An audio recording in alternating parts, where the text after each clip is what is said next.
that a yes? Okay. Yeah, I found it. I've already made sure it works. Yeah. So, how many of you who are going to be engineers think you'll be an engineer your entire career? Show of hands. Really? No? Okay. That surprised me because I know when I was in school, everybody who'd studied engineering just assumed they would get a job as an engineer and they would always be doing that same thing. And what I wanted to go through today is kind of a path that went far from the field of engineering and try to talk about how I leveraged some of what I did in engineering and hopefully give you some ideas of how you might be able to leverage engineering in other fields other than your traditional field of study. So I've got notes just to make sure I say everything I want to say.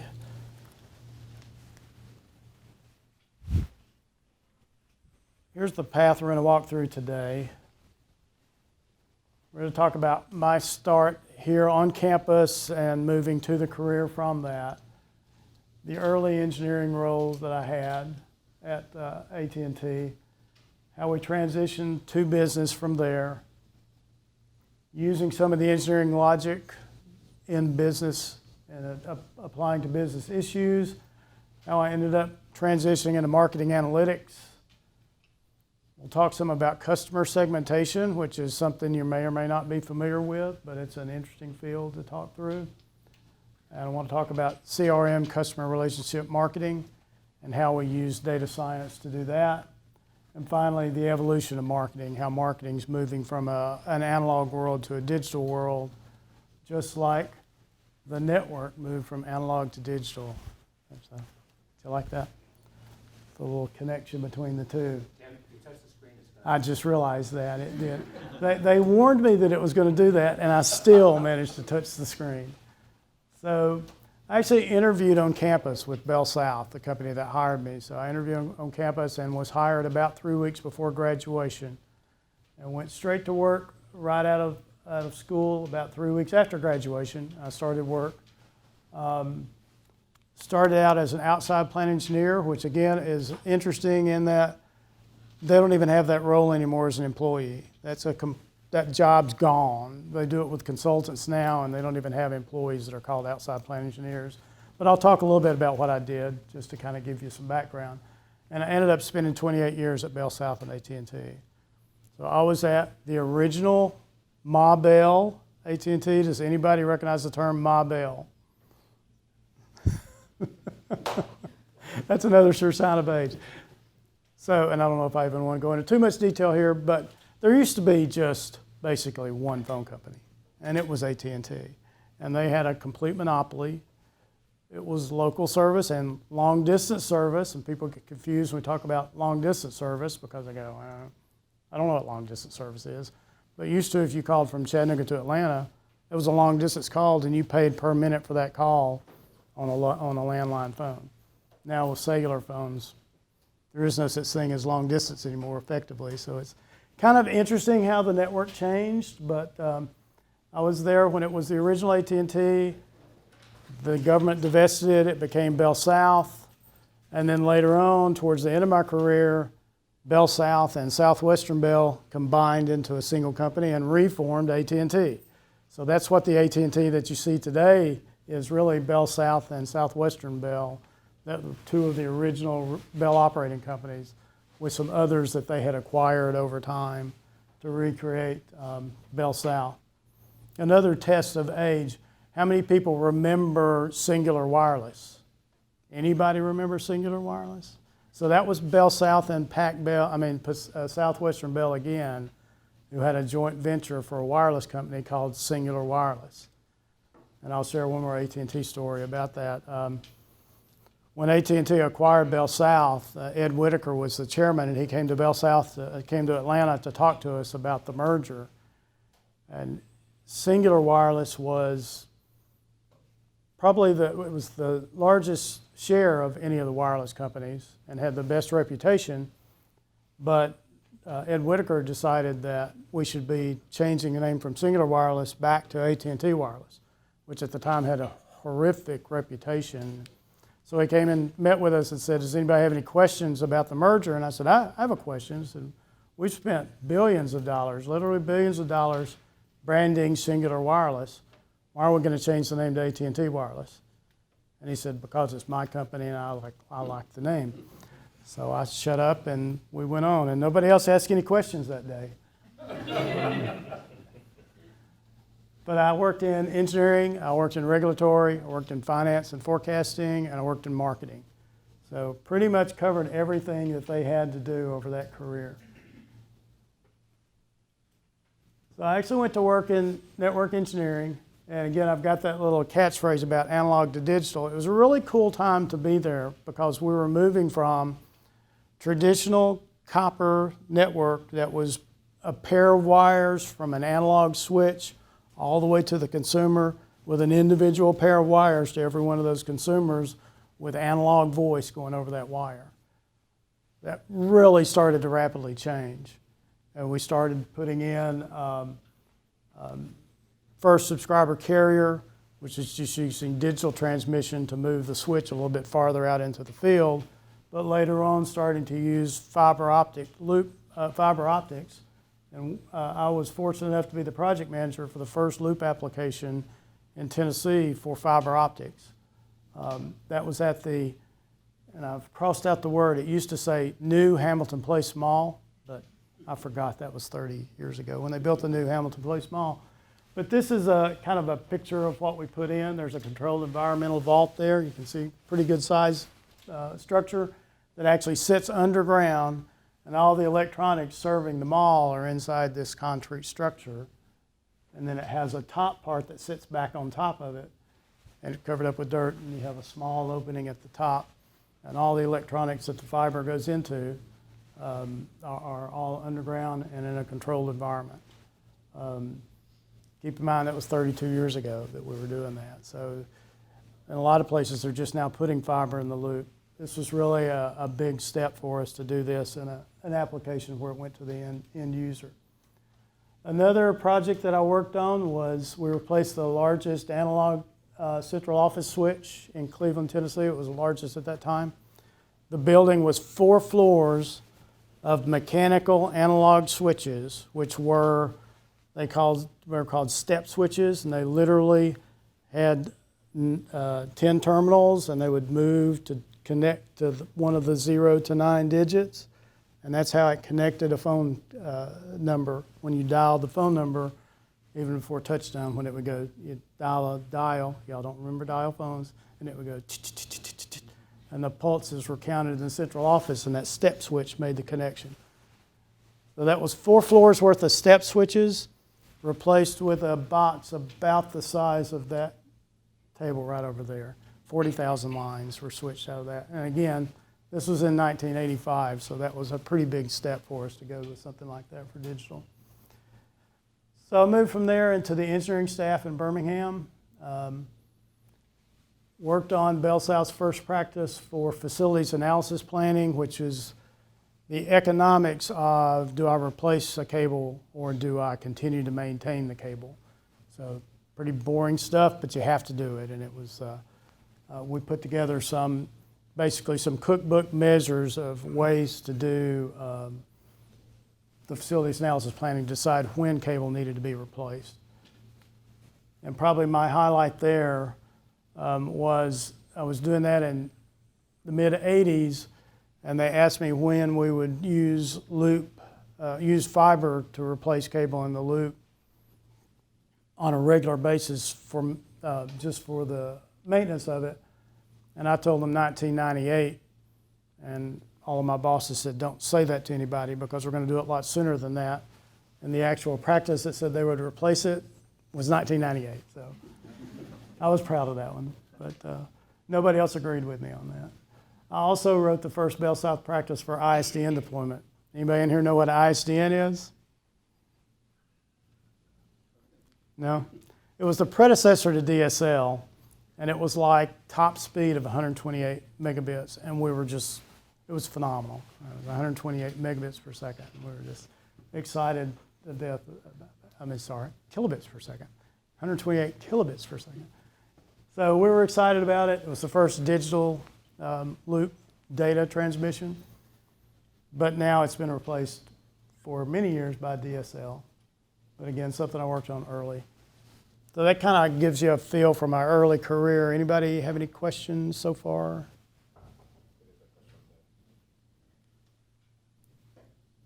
No, I'm the camera guy. Oh.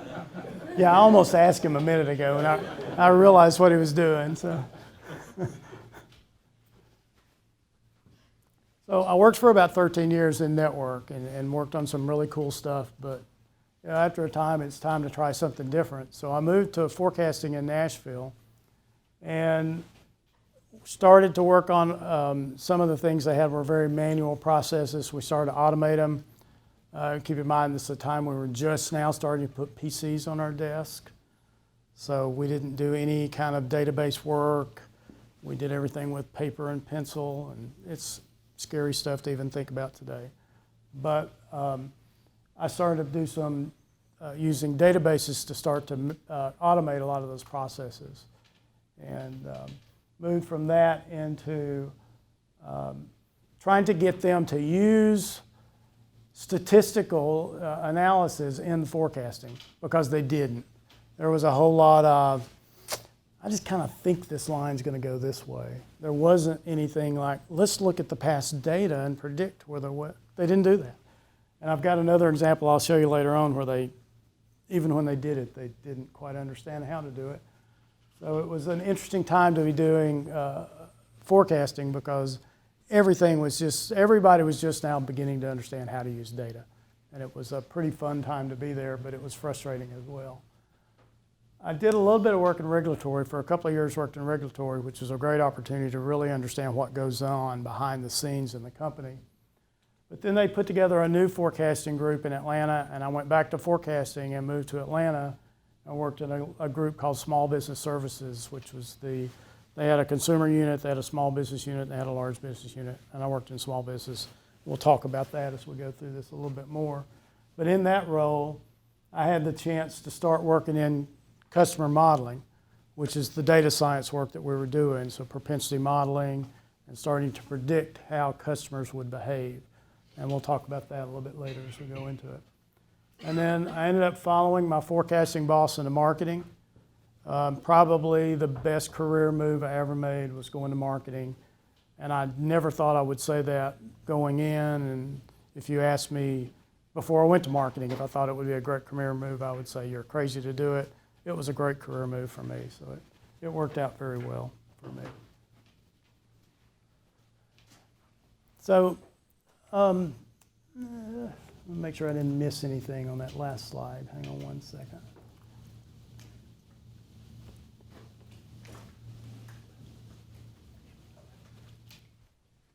So one of the things that I ended up working on when I started moving into marketing analytics was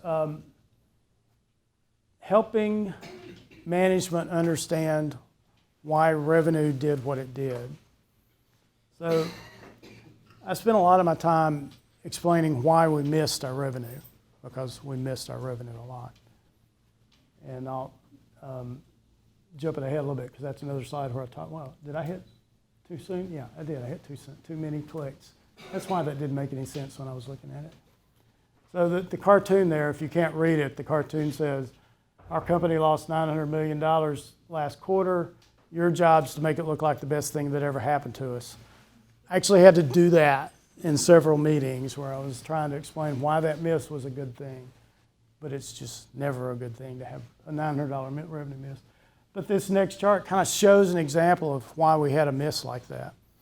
So going back to the fact that we had finally convinced them to use linear regression to project forecast, they would always set the budget in October and project off of that. Project off of that line for what the forecast was going to be for next year. And they did that in October, every single year, October.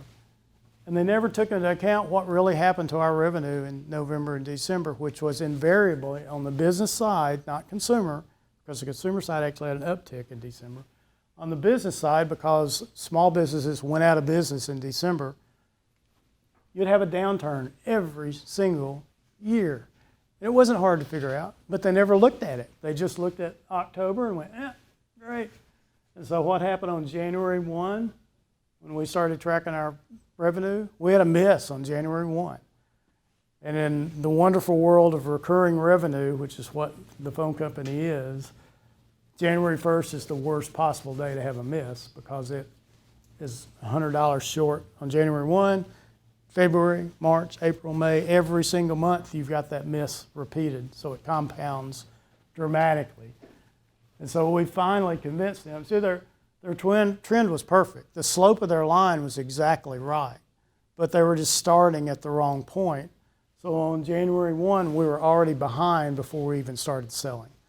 So it was a pretty tough situation, but because we were able to use data analytics to demonstrate, yeah. I'm just curious, why would small businesses always fail in December? Yeah, so for the camera, he is asking why small businesses fail in December, because I think it's just when they decided I've had it, and that was a good time to do it. You know, that they would try to, the number used to be 25 to 50% of businesses, depending on the industry, fail in the first year. And so in that December, they would go, I'm done. I tried, I gave it a shot, but I'm done. So yeah, that was it. But it was, even the ones that had been in business for longer, they chose December as the time to go out of business. Either they had contracts that didn't expire till then, so they thought, I'm going to keep trying, and then they would finally just give up. So yeah, it was every single year we had that dip, and they finally figured that out about 2 years in to do it off of this slope, not touching the screen, versus this slope. Anything else? Any other questions about this one? So coming out of that forecasting role, and when I moved into, right before I moved into marketing, the government intervened again in our business. So they first split us up into all the regional Bell operating companies. And then in the mid-90s, they decided we really ought to have local competition in the telephone market. It's a good thing. Competition is always a good thing. We had no idea how to compete. And we have been a regulated monopoly since forever, since 1901. They've been a regulated monopoly. When we actually started having competition, we had no idea what to do. So one of the things that I worked on early on was to build a competitive loss model that predicted which customers were going to leave. The key to a model like that is it's great to know which ones, but the reason you do it is so you can target the right customers with a discount if you're going to give it. So the initial thought when they deregulated the market was we're going to just have to discount the entire customer base by 20%. And that way we'll save our customers. And what I argued was we can identify the guys that are going to leave, and you only give the 20% discount to those guys that are going to leave. And this sounds cold when I say it now out loud, but then you continue to get the full 100% out of everybody else because you want that margin as long as you can. You want to hang on to that margin. And the small business market, the other interesting thing about the small business market, by far the most profitable business unit for Bell South. So for example, we took in 10% of the sales revenue for the entire corporation, but we were 25% of the net income. So you can see we were kind of profitable. So all the competitors are going to go right to small business and go after us, and they did. And we started out losing about 1% market share a month. So the first year we lost 12% share. We were on our way to 20% when we implemented this and slowed it down, actually reduced the churn by 75% using this kind of analysis. So because it was so successful on the competitive side, we said, gosh, let's move this to marketing and start doing it on marketing campaigns as well. So we did. We expanded our statistical modeling dramatically and started to do exactly the same kind of analysis that we did on the loss model on marketing campaigns. And Again, better lucky than good. Models like this work better in business than in consumer because there's a lot more diversity of the customers. There's different industries, different company sizes, different ages they've been in business, and they all perform differently, and that allowed us to be able to be more precise with our targeting and be able to pick out which customers were unique. On the consumer side, they've got one or two landlines, and I won't go into wireless right now, but one or two landlines, and there's not much else different about the consumers. So it's a lot harder to do in consumer than small business. And then we also created some new analytics tools that were statistically based. So that's what I'll talk about next, is what we did with some of the statistics. Any questions at this point? No? Okay. So I hope this chart, everybody can see it, but everybody knows what a control chart is? Yeah? Control charts? Good. Okay. So we took some of the, there's one course that I use more than anything else when I actually got into the business side of Bell South. It was statistical quality control. And that was just the first tool that really, for me, took statistics and took it away from the how many times do I have to roll the dice to get a 6 versus I really know how the statistics impact the business in a real world application. And I carried over a lot of the learnings from that class and applied them to our business situation, which was not a quality control situation at all. But we took the control chart theory and used it to analyze metropolitan areas and the churn in those metropolitan areas. And then based on history, were they inside or outside our controls? And those became the metros that we had to worry about. Because we didn't know if 1% churn was bad versus 2% churn versus 3%. But we knew that these 4 metros were statistically outside the norm with all of our other metros.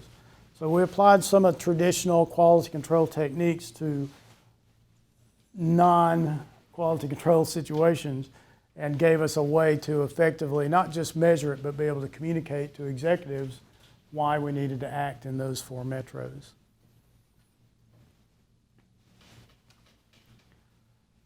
So here's my slide that if they gave me an hour and said talk about one slide, I could talk a whole hour about this slide. And again, you guys would hate me by the time I was through, but this was the neatest thing I worked on in small business and actually probably had the most publicity, for lack of a better term, but a lot of people were very interested in what we did here. So I want to talk a little bit about it, a little bit how it's changed, and a little bit about how we came about building this segmentation.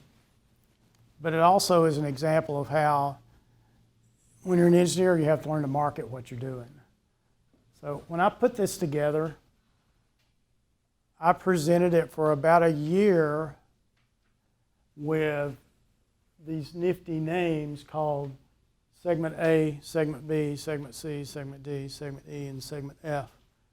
And I presented it to these management teams, and they would all go, what am I going to do with that? And I changed nothing else except I kept the same x-axis, which is line size, kept the same product complexity scale exactly. And one day, had a little epiphany, and I created some cute names, for lack of a better term. Basic voice, emerging voice, mature voice, basic data, emerging data, data-centric. And everybody went, this is the greatest thing since sliced bread. Why had you not done this before now? Well, we did, but we didn't have these cute names on it. So all of a sudden, when they were talking about, I need to focus on the data-centric group, they got it. Versus, I need to focus on segment F. That didn't work very well. So this was an example of how I had learned to be a marketer just to sell the data analysis. And let me give you an idea of what kind of breakdown you got here. This basic voice group was 43% of the base, the 43% of the customers. But it was only 18% of the revenue. Data-centric was only 10% of the customers, but it was 38% of the revenue. So you can really see how it allows you, again, like all the segmentation work always was focused on helping us understand where to put our resources. Every company's got limited resources, and they're all focused on how do I use those resources most effectively. And the last thing I'll say about this slide, instead of taking an hour to talk about it, is how much it's changed today, because this is garbage now, which is why I can show it to you without worrying about Bell South suing me. The main differentiation between voice and data here was internet access.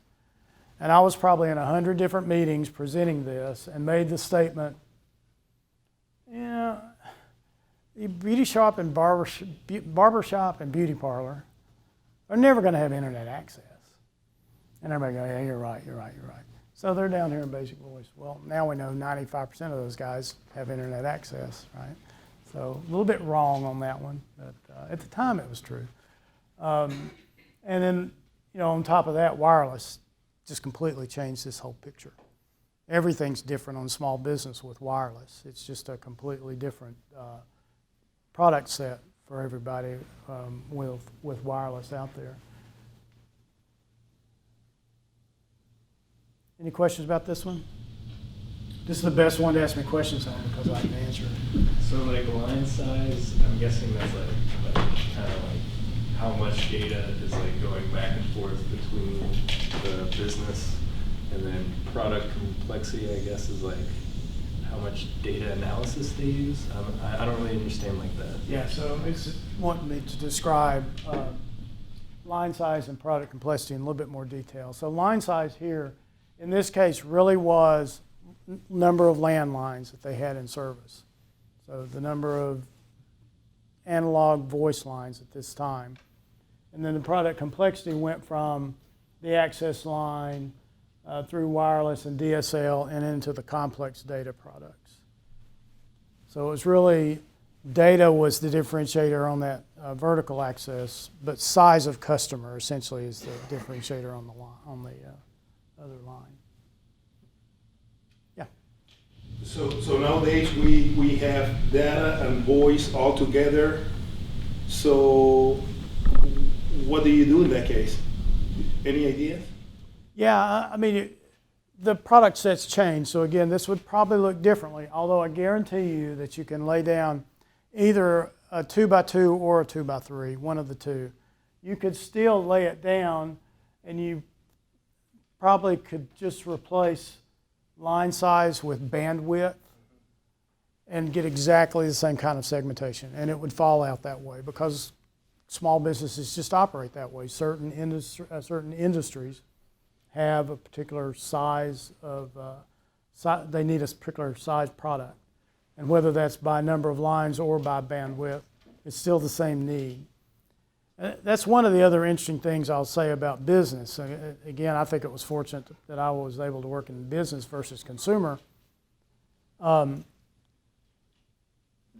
Consumers buy what they want. Businesses buy what they need. And it's a little bit easier to predict when somebody's going to need something than to predict when they're going to want something. So it gave us a little bit more leverage on the business side to be able to pretty accurately predict how these customers would behave. And I'm going to talk on the next slide some more about predictive modeling. So again, while this is the one that I got the most publicity about, the most fun that I had was doing the CRM and data-driven marketing. It's probably kind of surprising that we didn't do this kind of propensity modeling even 20 years ago. It was just something that nobody did. It was really easy, and the tools were actually fairly mature when we started doing it, but no companies chose to do it. I can't even explain why. Now, possibility may be, one of the things we discovered was that when you talk to a group of marketing and salespeople about propensity to buy, you say, this person had a propensity of 0.75. They go, not helping me any. So we changed, again, simple change, we changed the propensity score into groupings of low, medium, high, and everybody got it immediately. They immediately understood how low, medium, high worked, so they were able to act on it with the marketing campaigns and act on it with salespeople. So simpler is always better when you're dealing with business, no matter how complex it is on the back end. Make it simpler on the front end, and you'll get a much better result in the real world. We use, just so you know, we use logistic regression and we use neural networks. Again, 20 years ago when nobody was using neural networks. Typical model, we would start with 70 variables because we had 70 variables to use, but every single model had these 5 variables as the key variables. The industry they were in, the size of the customer, the geography or the metro that they were in, the product set that they had, and their credit score. And if I didn't use any of those 70 variables except those 5, I would get just as good a model, almost always. This is a good example of how quality of data is more important than quantity of data. And there's some data science people that would probably slap me right now for making that statement, because they always say more data is better, more data is better. More good data is better. More data is not necessarily better. So one of the examples we had at Bell South, we purchased a set of data called Dun & Bradstreet business data. And it was just phenomenal for modeling work, because it would have things like number of PCs that business had, the expected growth rate, projected growth rate for that, what was their current annual revenue level, all those great variables that would really help you to distinguish and segment these customers more accurately, but we only had that data for 65% of our base. So whenever we threw those variables into the model, there was 35% of the base that didn't get scored correctly because it ended up getting zeroed out on those variables. So we decided, let's be a little bit less precise on the model itself, but be more precise on the scoring of the model, because again, the scoring is what's important. The fact that we put propensity scores on all 1.1 million customers is why this really worked for us and why it drove revenue as quickly as it did. Any questions on this one? Nope. What's a neural network? I'm sorry? What's a neural network? Neural network. We actually hired a guy from, I'm trying to decide whether to give you the stock answer or to give you the real answer. So I'm going to give you the real answer.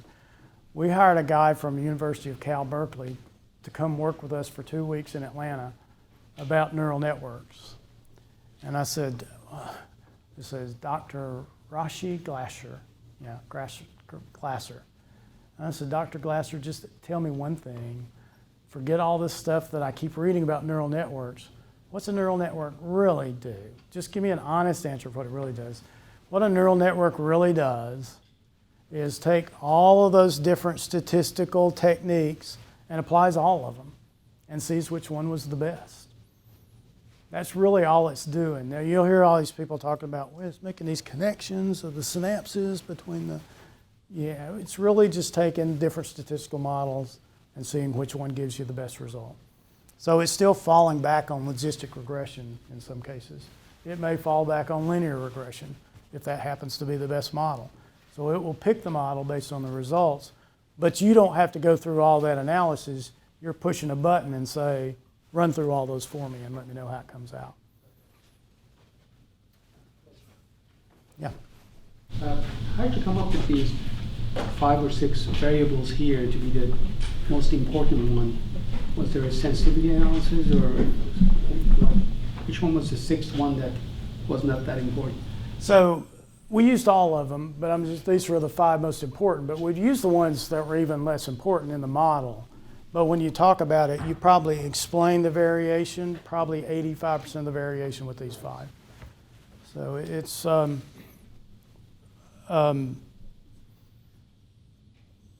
was one of those things we didn't really consciously look at until one day we just happened to say, you know, how come the same 5 variables keep showing up at every one? It's just, there would be different weights, obviously, on all 5, but in every single model, those 5 are at the top.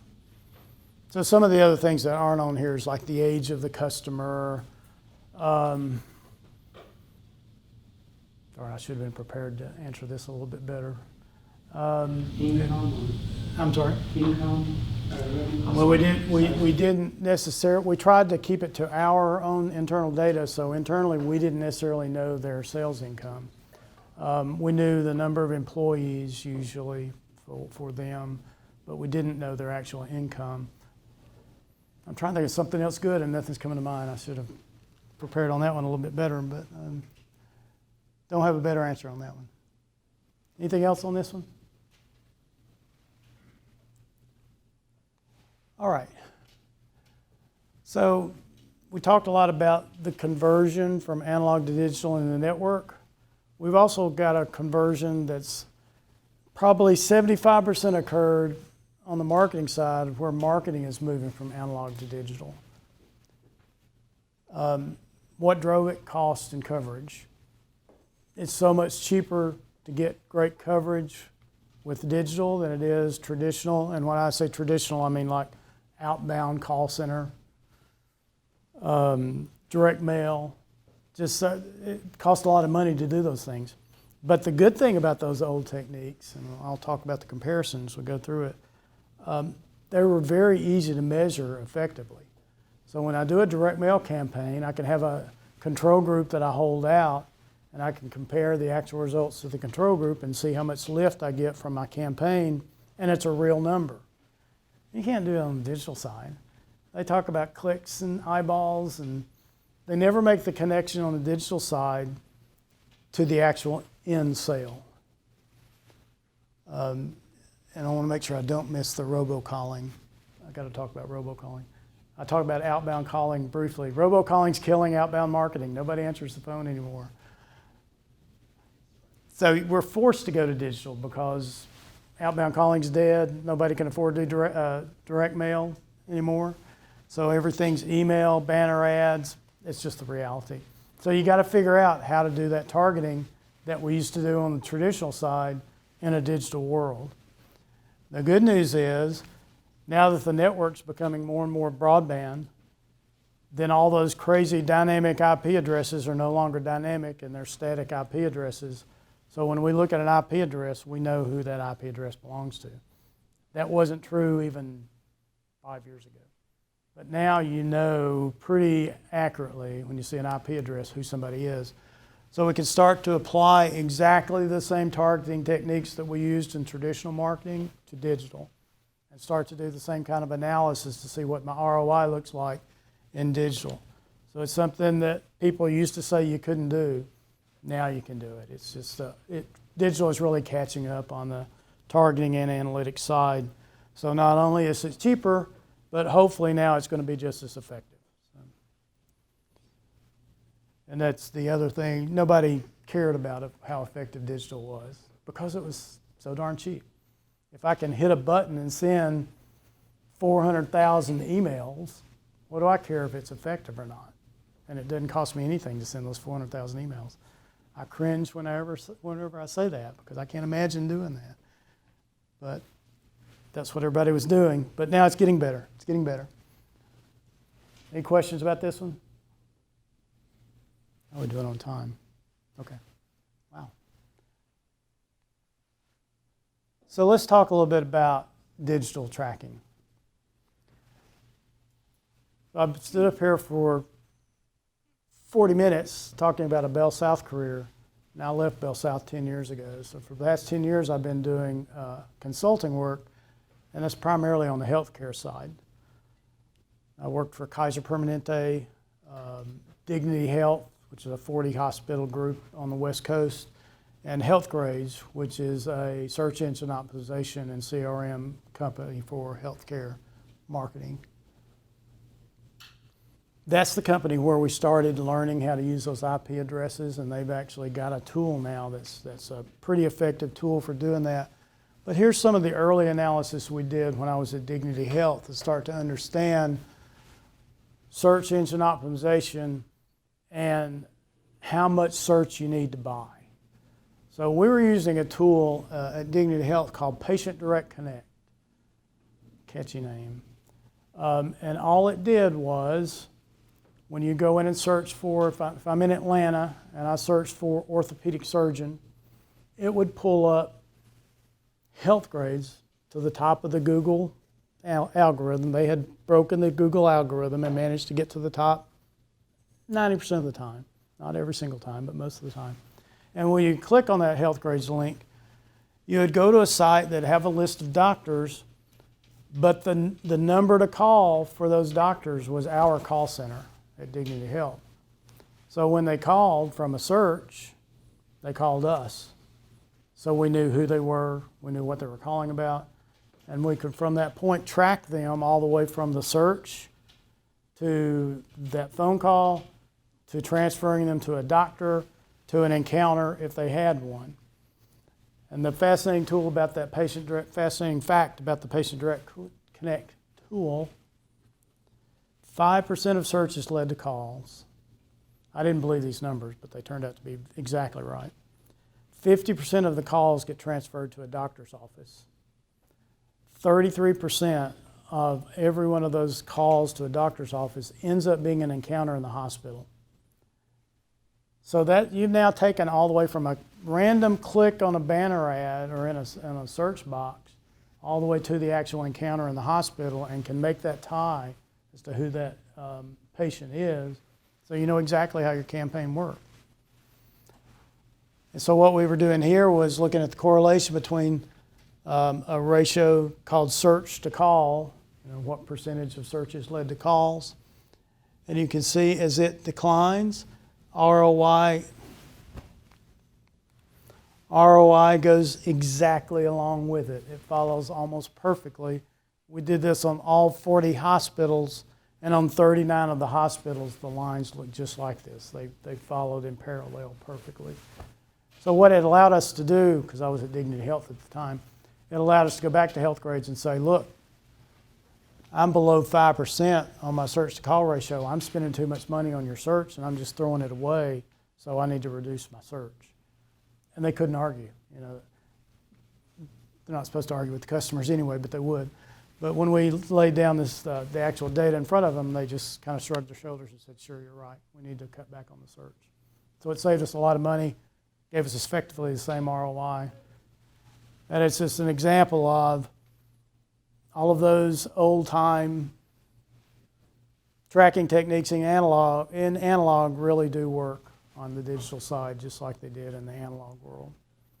So don't let anybody tell you that all they can give you is clicks on the digital side. Just not true. Any questions? So for a lot of these, you mentioned techniques or ways to analyze it that you or your team came up with. So what was like the primary inspiration for this? Did you just take the techniques that you had learned and then adapt them, or was there somewhere you consistently went to find like inspiration for those new ways to analyze? Yeah, it was really kind of brainstorming among my team as to figure out the best way to do it. So we knew what we wanted to accomplish, which was target, but we had no idea how. And there wasn't really anybody doing it. And I should have said this. I missed one thing when I was talking about the transition to healthcare that I should have said. What I did in healthcare, which was 10 years after I left retail marketing, was exactly the same stuff because they were 10 years behind. They were 10 years behind because of concerns with privacy was one thing, but we worked our way around the patient privacy concerns. And we were able to start doing exactly the same kind of things in healthcare. So I'd walk in and say, why don't we do this? And, oh, why didn't we think of that? Yeah, well, it's what we did 10 years ago. That's why. But, it's a lot of what I did in healthcare was just carried over from the old retail marketing. Exactly the same stuff. So they do, though, they've got some really good propensity modeling in healthcare where they're taking de-identified, be sure I say it right, de-identified health data so that they're not connecting it to a patient, but building basically disease propensity models. And they've gotten very sophisticated, very good. And that's what we used a lot on the healthcare side. Any other questions? Just real quick, so when it comes to healthcare data, it's usually very fragmented. how do you go about that? So what we did was we built a CRM system. So we pulled all the fragmented data together into a single system. And we actually used two different kinds of propensity models. We used those that use de-identified data, but we also then built some off the actual patient data, which were extremely accurate, but we were also extremely limited what we did with those, because we couldn't just do broadcast marketing over information where you'd used a very specific bit of healthcare information. So we were more restricted, but you could build some great models that way. But yeah, we built our own system to pull all the disparate pieces together. Anything else? Do you have any vision about how this data-driven marketing will change in the future? I mean, I think it's obviously going to be all about digital and trying to get better at doing what I was talking about there just now, figuring out. They're a long way from having that nailed. So data-driven marketing on the digital side has got some evolving to do. So our IP address is the right way to do it? Probably, but maybe we'll find something better to identify the customer. I don't know. So I think that's the next step is what's the best methodology for identifying who somebody is when they click. Do you believe in the target customer or the broadcasting for customers more? I always go for targeted and be as precise as I can in that targeting. And I mean, that's how I made my career, was being precise in targeting customers and try to. So I went to work at Bell South again a long time ago, but when I first went to marketing, they measured the success of a marketing campaign by the number of pieces they mailed. Not by sales, but how many they mailed. So if I mailed 300,000, that wasn't as good as mailing 400,000. And I walked in and went, please no, please don't do this. So it wasn't really hard. We actually, the first models we did, I talked about all our sophisticated models. The first models we did, we basically took averages across some of those variables and said, are you above average or below average? And we targeted the above average, you know. And just that's already better than randomly mailing 400,000 pieces of mail. So yeah, precise. My last question, and this might be a little personal, but when it comes to your consulting in healthcare, is it enough to tell them, hey, listen, this is not very consistent, and it looks like you have this problem, or you have to also implement a solution? Great question. Great question. And like I can answer that one. So yeah, first of all, we don't really, when we identify a condition, we don't send something and say, hey, you're going to die from cancer in 2 years. You know, we just basically send them something to say, you know, we have a cancer center and you might want to stop by and be checked out. So we really aren't directly addressing it, even in the direct mail that we send. We're not touching on it very precisely. We're still kind of loose about it. But at the same time, Healthgrades is building a tool that if you looked at and I can't take credit for this, they did it separately. If you look at my favorite segmentation, they were building a healthcare version of that and building, basically saying, what's your health score today versus what your health score could be based on everything else we know about you, and here's what you really need to do to improve that health score. So they were using data to precisely say what they needed to do, but that's in its infancy. It's brand new that they're doing that. I have one last question. I'm going to ask if anybody else has any other questions. And great talk today. I do have one question for you because I am, for those of you who don't know, I'm not an engineer. Actually, I have my graduate degree in public health, undergraduate degree in health. So a lot of stuff you're talking about healthcare and good practices is data-driven, and I kind of knew that somewhere, but it really is interesting how you can do that and get people to practice good health practices, right? But you got a degree in engineering management a while back, and what's the one thing, because you really went a little bit non-traditional, right? I'd say a whole lot. Okay, being nice. What's the one thing or two things that you took away from your undergraduate education here that you were able to apply throughout your career? And I've spoken to a lot of people about that in my career and working with engineers and scientists, and there's always something that they take away from their education. Yeah, so I think it's two things for me. A, it's problem solving. Because everything in this path was solving somebody's problem at some level. So problem solving, which the core of that came from engineering. The other is being able to explain why numbers mean what they mean. So because of the engineering background, I had a more in-depth understanding of the numbers. Like, I'll try to make this a really quick example. But so I had a guy that worked for me as a statistician, and he had a PhD in genetics, and the guy was just brilliant. But he had no idea about the business. And he came in one day into my office, and he was so excited. And he sat down at my desk, and he said, "I've built the perfect model. I've built a model that's got 100% accuracy." And I said, "David, there's no such thing as a model with 100% accuracy." No, I've done it. So he showed me the model, and we looked at it for about 2 minutes before I went, "Well, look, David, you've taken a product that's required to buy, to have this product, as one of your variables for buying the product." Oh. So anyway, just understanding the business side is as important as the numbers sometimes. How many engineering management students here? I'm talking about planes. Who's working on some of the stuff at Erlanger? Anybody? Any students? Okay. Okay, cool. Any other questions for Tim? Tim, do we have some parting gifts for you? Oh, well, thank you. Thank you.